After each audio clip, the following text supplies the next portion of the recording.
Le cours Femmes caribéennes, corporéité et intersectionnalité fait partie de la série de cours proposés dans le cadre de l'axe 3 du programme PEC pour un espace caribéen de la connaissance, l'axe sur les identités et les cultures de la Caraïbe.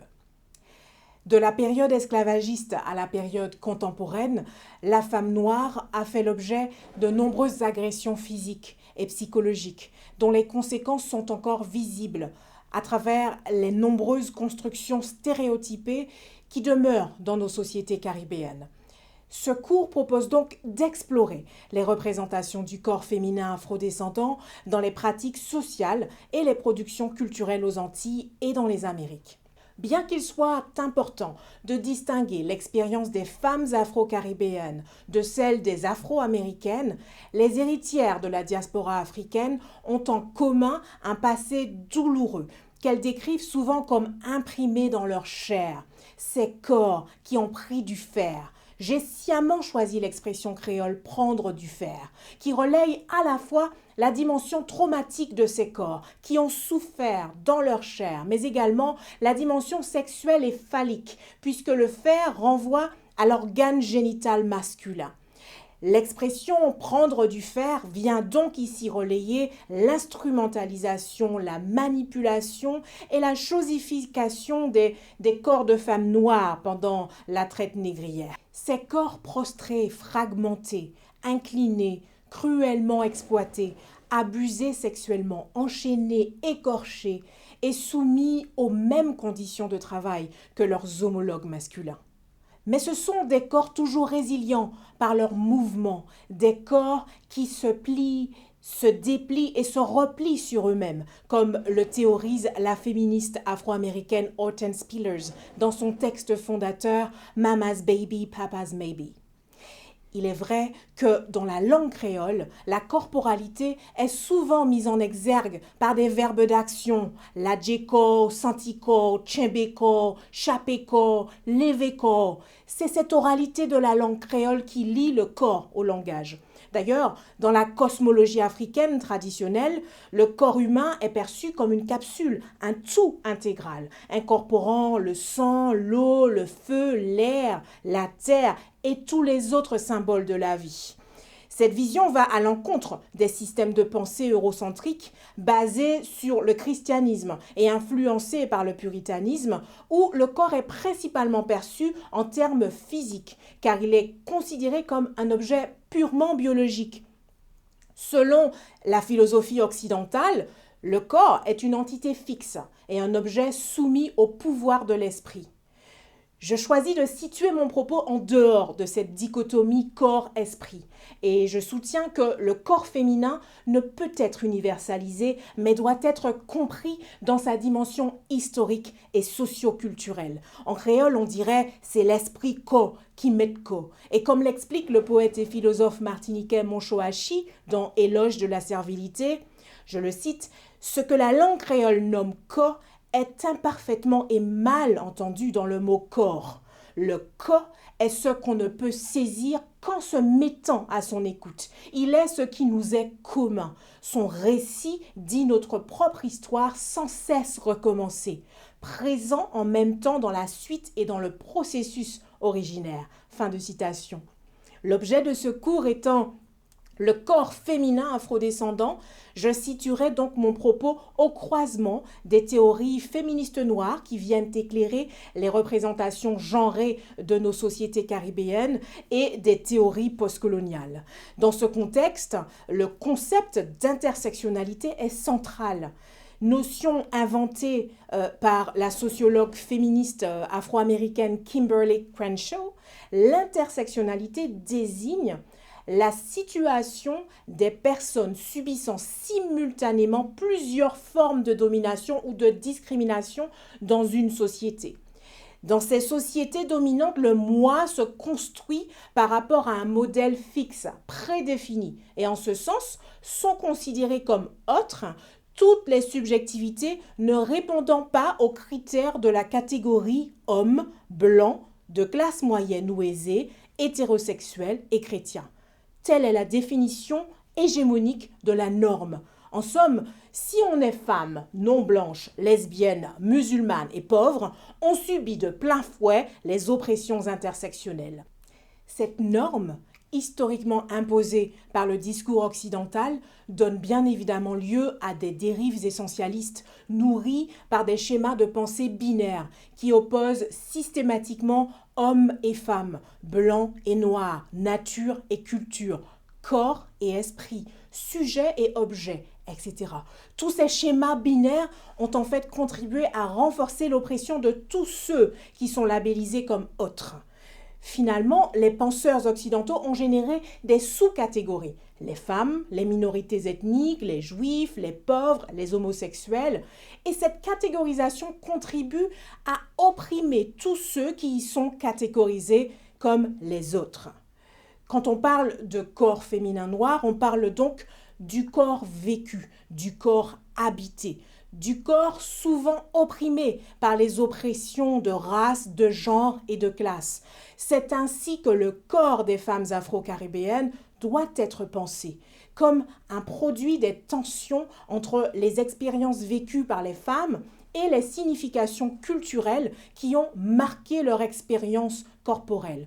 Aussi, les constructions stéréotypées des théoriciennes du féminisme noir trouvent certains échos dans nos sociétés caribéennes à travers les représentations de femmes dans nos cultures populaires. Dans l'imaginaire européen, l'image du corps féminin noir s'est en effet construite à partir d'une représentation ambivalente où résistance physique et plaisir sexuel en font un objet de convoitise patriarcale, une convoitise provenant des hommes blancs tout autant que des hommes noirs. Les théories féministes noires identifient 4 stéréotypes principaux qui ont contribué à stigmatiser la femme noire. La mamie, la matriarche, la welfare queen, c'est-à-dire la reine des minima sociaux, et enfin la Jézabel. La représentation de la femme noire comme la mamie servile et docile est certes la plus répandue. Historiquement, la mamie ou nanny est en fait une domestique noire qui s'occupe des enfants dans les familles blanches du sud des États-Unis. La mamie symbolise en fait la parfaite subalterne noire, dévouée aux travaux de maintenance domestique et au bien-être de la famille blanche qui l'emploie. Elle est en quelque sorte considérée comme un membre de la famille, à condition qu'elle respecte la sphère domestique qui lui est assignée. Selon la féministe Patricia Collins, si la figure de la mamie est celle d'une bonne mère pour les enfants blancs qu'elle élève, cette image d'un être asexué et totalement dévoué a évolué pour donner place à de nouvelles attentes. Place est faite à des mamies contemporaines qui se doivent d'être entièrement dévouées à leur emploi et à leur famille. L'historien barbadien Hilary Beckles applique le mythe de la mamie au contexte caribéen et explique que ce mythe a contribué à déféminiser la femme noire.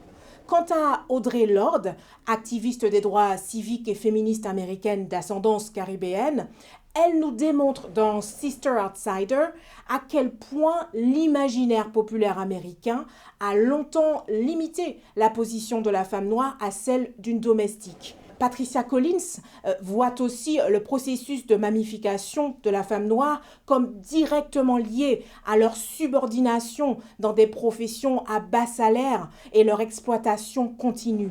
Ceci fait clairement écho au plan de domesticité mis en place en Amérique du Nord et qui permettait à de jeunes femmes caribéennes d'immigrer pour être des domestiques dans des familles canadiennes. Un travail sous-payé par des employeurs souvent abusifs.